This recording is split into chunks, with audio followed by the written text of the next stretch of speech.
কথা বলার সময় বা কোনো কিছু মত বিনিময় করার সময় আমাদেরকে খেয়াল রাখতে হবে বা মনে রাখতে হবে তিনটে জিনিস।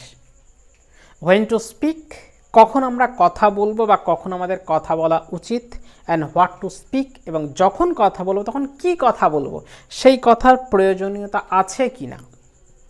আর একটা হচ্ছে যে হোয়েন টু শাট আপ, এবং কখন আমাদের চুপ থাকা উচিত। তাহলে তিনটে জিনিস কথা বলার সময় আমাদেরকে মনে রাখতে হবে। প্রথম হচ্ছে যে হোয়েন টু স্পিক, কখন আমাদের কথা বলার প্রয়োজন যদি থাকে আমরা কথা বলবো, যদি প্রয়োজন না থাকে আমরা কথা বলবো না।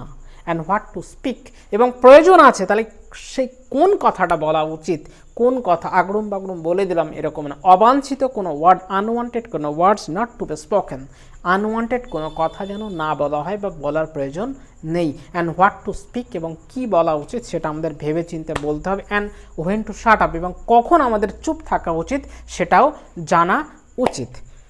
একজন শিক্ষিত মানুষ, জ্ঞানী মানুষ, তার নীরবতা থেকে বোঝা যায় যে তিনি জ্ঞানী মানুষ। সাগর যত গভীর হয়, নদী যত গভীর হয়, সমুদ্র যত গভীর হয়, তার আওয়াজ তত গভীর হয়, আস্তে আস্তে হয়।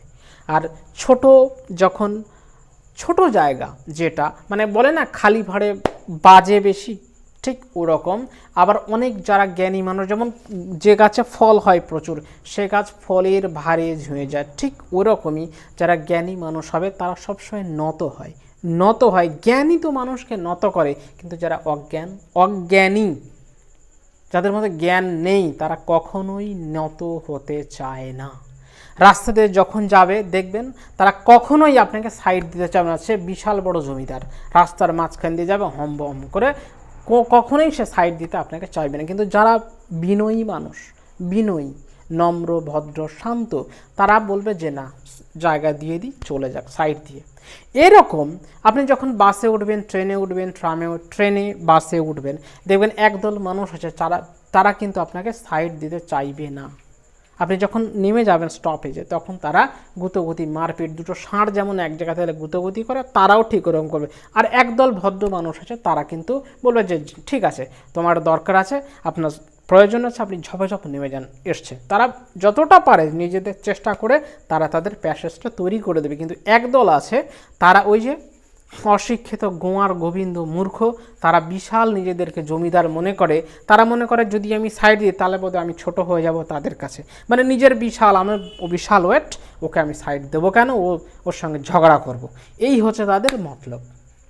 একজন শিক্ষিত মানুষ, তার আচার আচরণ, ব্যবহার, কথাবার্তা সব কিছু কিন্তু আলাদা হবে। আর লেখাপড়া শিখলেই কোনো মানুষ জ্ঞানী হতে পারে না, শিক্ষিত হতে পারে না।